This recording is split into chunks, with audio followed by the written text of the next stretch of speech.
Well, welcome, and we're very excited to have TroyAnthony. Is it Schwarmer? Get your pronounces Schermer. My father's Schermer. German, Schermer. so Excellent. But I don't hear a German accent coming through at the moment. Where are you based at the moment? United States. United Yeah, I'm States. based in the Fantastic. U.S., Colorado Springs, Colorado, in the U.S. Brilliant. This is going to be very interesting to find out how you got to game books, but I'll get to that in a moment. You are kind of, the writer and creator. Are you joint creator or creator of the Savage Realms books? Well, originally, a buddy of mine, my best friend, we we we created this together, but then he decided to pursue other endeavors, more lucrative and less creative endeavors, if you will. So Fantastic. So you're sort of the Helmer and head writer now, and it's your vision seeing into the future in these books. that's correct. I was always the writer. He created the original game mechanics when we launched Labyrinth of the Lich Lord's Lair and Escape from Darkmoor Keep. And then what happened when we went our separate ways? We're still best friends.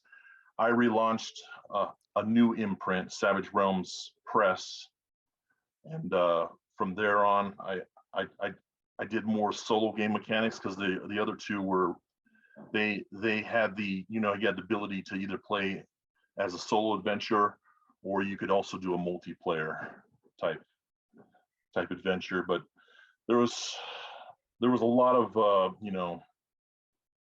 well, I'll just say that the multiplayer mechanics left much to be desired, and there was a lot of problems. I mean, you had to scale the monsters up, otherwise they were too easy for a group setting.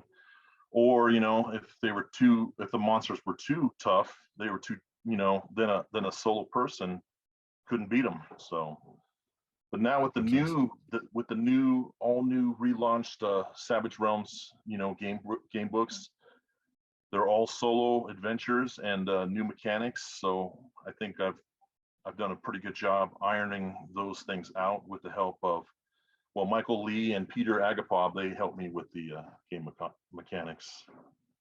Fantastic. I am going to go back into Savage Realms and we're going to explore them much further. But before we do that, I'd like to go back into kind of your history, how you got into firstly gaming and then I presume role playing and then writing the books or just writing. So what was the first sort of role playing games that you started with? Well, obviously it was D&D. So at that time when I was playing, it was Advanced Dungeons and Dragons, which I think would be either 2.0 or 3.0. I don't know what it is. They're on 5e now, so I don't know what edition Advanced Dungeons and Dragons would be. But when I was playing Dungeons and Dragons, it was AD&D. Yeah. So how old you would be then? Is that college, school, early take up? Were you part of the demonic, satanic cult of? No, no, but I had friends whose parents, they were worried that Advanced Dungeons and Dragons would lead them down, the path to demonic possessions and thing like that. But obviously my friends, we didn't have to do any exorcisms on them, so they were fine after we played. Yeah, they haven't got us yet. There's still time, however. The devil, he just might be waiting. Okay, so you used to play it, and then at what stage did you start writing adventures? Did you, play them? Think, hang on a moment, I've got something I want to do, and I want to kind of adapt it. Or, did you write AD&D adventures yourself? I did write a couple, Dungeons and Dragons modules, which me and my friends played. My one of my friends at the time, his mom, she printed them all out, and I'm not the best artist, but I drew monsters and things like that, and created the monster specs and wrote the adventure, and then we just played it. But that was probably my first foray, obviously, into writing that kind of adventure and RPG, if you will. And when you first start playing the solo adventures, I mean, I know in the UK here it's Fighting Fantasy and Lone Wolf and those kind of game books, but I'm not sure about the US. What solo adventures did you play? Well, at the time when I started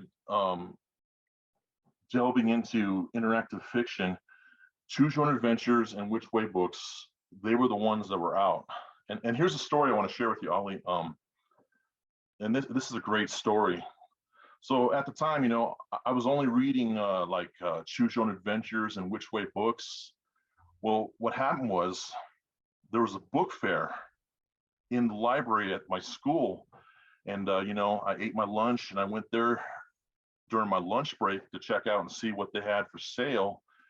And, they had different books and a lot of them I weren't interested in. I went straight to the Choose Your Own Adventure books. And what I saw there, I saw something that I had never seen before. It was, it was just like a Choose Your Own Adventure, interactive fiction, allowed you to determine your choices and that kind of thing. But it had character stats and dice mechanics. And I had never seen anything like it.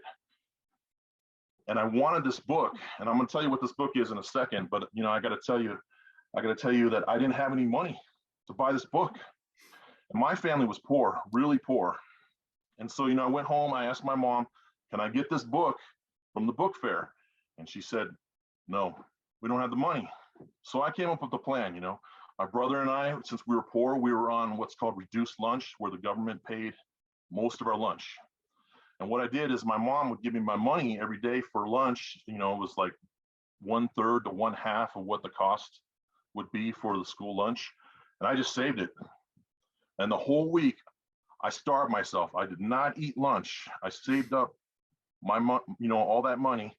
And then on Friday, that was the last day of the book fair, I went in there and I bought that book. And that book was the US edition of The Warlock of Firetop Mountain. Yes. Yeah. And that is one of the most vivid memories of my childhood.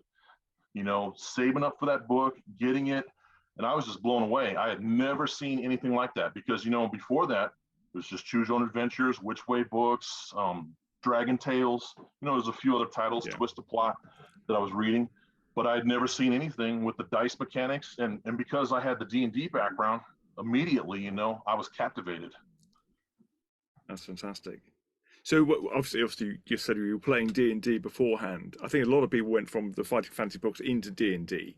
So it's quite unusual that you went the other way around. So how old were you then when you found the Fighting Fantasy books?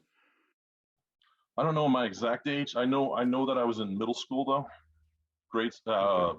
I don't know what it would be called over there in the United Kingdom, but they call it junior high school or middle school here. Okay, So, it's about 12, 13. Is that kind of? Yeah, something like that. Yeah, yeah.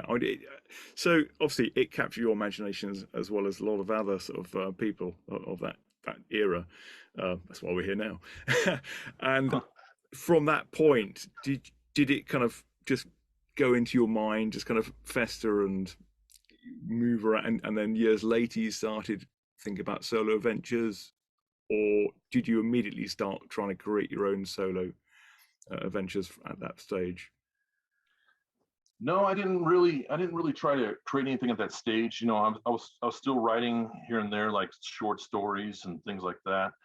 And then obviously when I graduated, I've written like, articles for magazines and things like that. I was a pawnbroker for many, many years. So I'd write stuff, about how to tell if a Rolex watch is fake, that kind of thing for magazines. Yeah. But I didn't really, I wasn't really writing any fiction. Well, then what happened was, I was at a thrift store, and I found some interactive fiction, some Choose Your Own Adventures. I bought them, and I was like, well, I'm gonna go see if if my box of books with all my fighting fantasy books and interactive fiction, that kind of stuff, Endless Quest, if my mom still has them.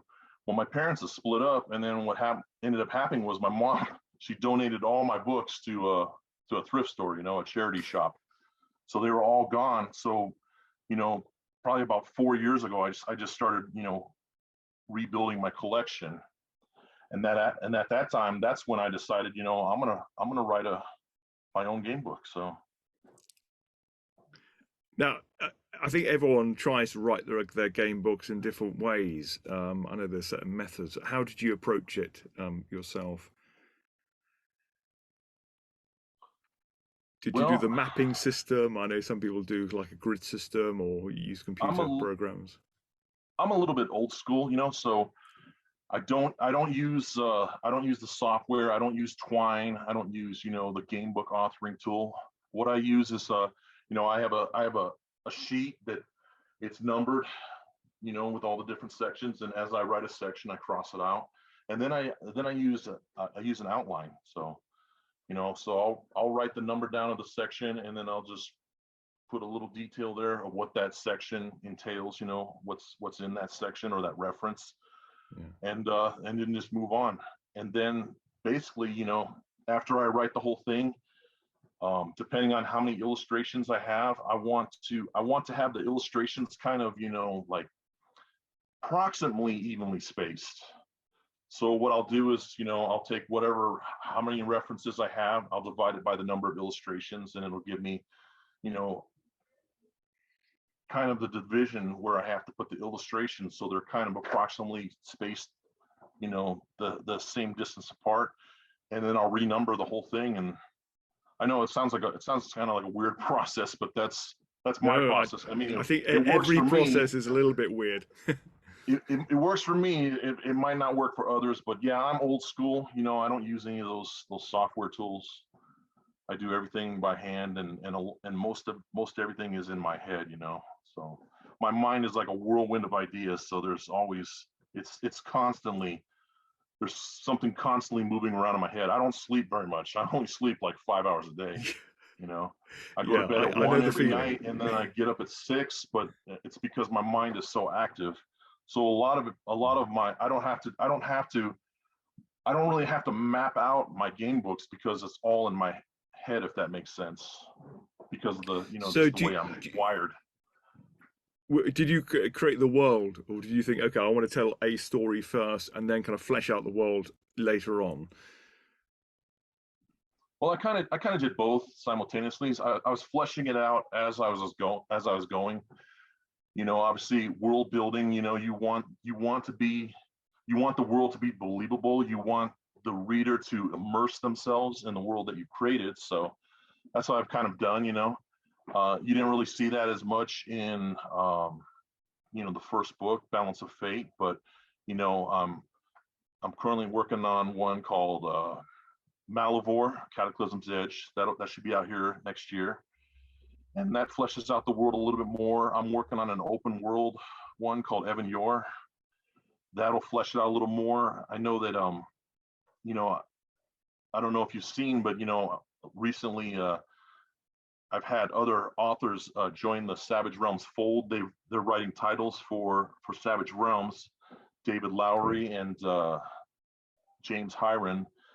Both of their books are also based in the fantasy world of Ataraxia. That's the fantasy world that all the fantasy books will take place in, and they've kind of fleshed it out. They've added their own different locations and locales, and they're creating their own kind of some of their own original monsters to add to the compendium of monsters. Obviously, we use a lot of That's really exciting. That's really exciting. stereotypical What made you monsters. decide to? What What's made you that? decide to bring in other authors? Well, I wanted to create something that was much bigger than me, and I thought, why not bring in some other authors, and have them help flesh out this world, or even create worlds of their own, and just give the reader something more than just one title a year. you know let's give Yeah. them multiple titles. Let's give them a series of books, like Choose Your Own Adventure or Fighting Fantasy, but let's make it Savage Realms, and let's have different authors contribute to that series. So that was Fantastic. that's what my whole game plan was with that. So tell me about the books you have out already that people can get who are watching this, and how to get them. So you mentioned the first title. How many books have you got out at this moment? There's currently two titles that are available: Balance of Fate, the Ligurian King Saga, and then What Dreams May Come. Now, Balance of Fate is basically, originally I'd released two other books with my buddy under a different imprint called Endgame Gaming, and obviously we dissolved that when we went our separate ways. So when I launched the new imprint, Savage Realms Press, I took those two books and I remastered them with the third unreleased book. The unreleased book was, the first book was Labyrinth, the Lich Lord's Lair. The second one was Escape from Darkmoor Keep. And then the third book, which was never released, was The Warrens of Wanderfell. And what I did is I took all three of them, remastered them as one seamless solo adventure. And that's the first book in the series, Balance of Fate. The second book is called What Dreams May Come, and that takes place in the Dreamscape multiverse. Wow, that's fantastic. And tell us a little about the world. Is it very high fantasy, or is there sort of a parallel you can draw that we can kind of picture it in our mind? Yeah, it's definitely high fantasy. So the first one, it starts out kind of like like a dungeon delver. You think it's just a dungeon crawler, but what you find out as you progress is that it's going to lead to a much more epic adventure. Taking you into various locations, and just like George Lucas, George Lucas was interviewed and he says he likes to create different environments, different landscapes. Well, Balance of Fate, I've tried to put a different, like a bunch of different landscapes in there. There's a swamp, a desert, a forest, dungeon, there's a castle, a UFO. Believe it or not, there's a UFO in there that you a temple, a couple deserted temples. There's just a bunch of different environments that you get to go through and experience. And I'm doing the same thing with my new one, Malivore. This one I've actually included. The only one that I didn't really include in the first book was an an Arctic ice type landscape, like a frozen wasteland. That's in the new book. So I'm pretty excited to be including that one. But yeah, I love different environments, different locations. So I was trying to give the reader, that experience where they could go to different environments and different locations. There's a pirate ship in there. There's a beach. And there's so when you're much you can playing do. it, how do you create a character? Is it a generic character, or can you have classes, or how does that work? Who's playing? It's basically a generic character. It's not too complicated to create a character. You just put your name in there. Your character class has already been chosen for you. You're a fighter adept, and then you just roll for your stats and which are your skills and your attributes. So for skill Cool. and attribute tests throughout the book, and then you have what's called a combat skill score, and you roll for that, and that'll determine when you're in combat, what your roll tallies at when you're facing a monster or an opponent. Fantastic. And I was very struck by your artwork as well. Who does your artwork for the titles? Well, I've got different artists doing. The first one, his name was Ilya Skippin, and all of those he painted those on Photoshop. He's a painter.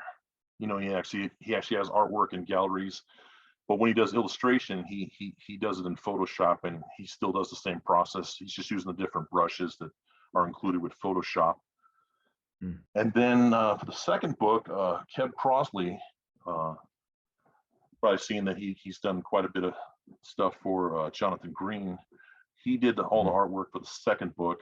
My third book has a gentleman named Per Grodden, based out of Sweden. I'm really excited about that. he's just a phenomenal artist. But I'm always going to have, I don't know if I can say it here, I'm always going to have kick-ass art.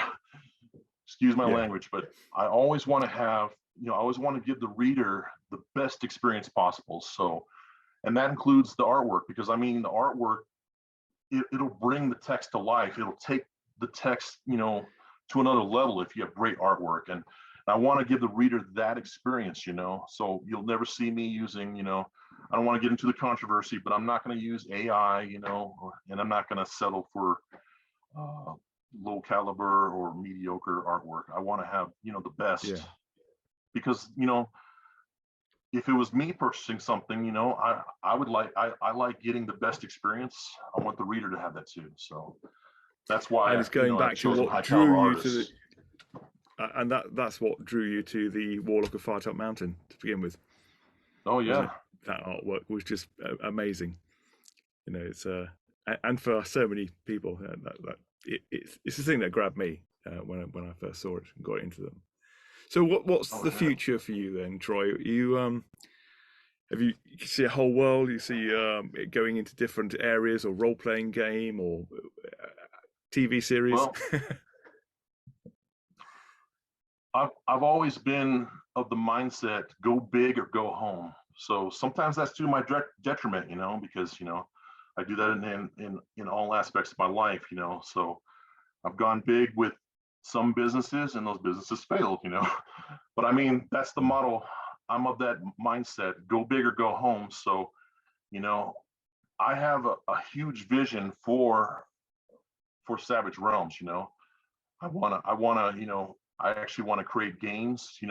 I want to do more than just game books. I'd like to have, like, novels based on the world. You kind of like, the Troll Tooth Wars or that kind of thing. Where it's based on Alancia, or what's going on in Alancia, but it'd be my world, Ataraxia. That kind of thing. And I'd like to create a miniatures based game, based on some of the different characters in the various books, that kind of thing. There's a lot going on in my head, but so I'm still trying to figure it all out. So for you at the moment, are you trying to write one a year at the moment, and then bring in other authors, and then maybe in a couple of years' time, then develop it into one larger brand? Yeah, that's what I'm trying to do. I'm trying to get the books into into the stores, but over here in the United States, it's a little different. What I had to do is, I have to create. I needed a few titles before I could approach, like Barnes and Noble. That's our big bookstore over here, the big bookstore chain. I had to have a few titles before approaching them. So that's what I'm working on now, trying to get some titles together. And then I can get the, I can speak to them about getting it into their stores, that kind of thing. So. Fantastic. That's great. So, Troy, how can people find you and buy from you? What's the best way for them to find out more about your books and games and yourselves? Facebook and websites and. Well, I don't have a website per se right now. I'm going to be working on that here this next year. So with the addition of the three new authors, that's David Lowery, James Hiron, and a gentleman named Pat O'Neill. I'm going to be working on a website. Fantastic fellas, by the way. Oh yeah, I'm also communicating with some other authors. I'm not going to mention their names yet until it's set in stone, until everything's ironed out there. But you can interact with me. You can reach me by Savage Realms Game Books on Facebook. That's what I'm using pretty much as my go-to page, my website, if you will. And my books are available on Amazon. Fantastic. That's great. Well, thank you so much, Troy, for coming along. Every success, and we'll hopefully see each other at some stage in the flesh. Hopefully, maybe fighting Fantasy 5, perhaps. Oh, or well, one of I'll the be at games Fighting convention. Fantasy Are you Fest appearing it? 4. So, are you going to be there at Oh, 4? yes, I'll be there. Yes, fantastic. Yeah, I'll be there. I'll see you then. So, Brilliant. okay. Brilliant. Well, thank you very much for Okay. having me. I appreciate it. Absolute pleasure. Take care. Hey, you too.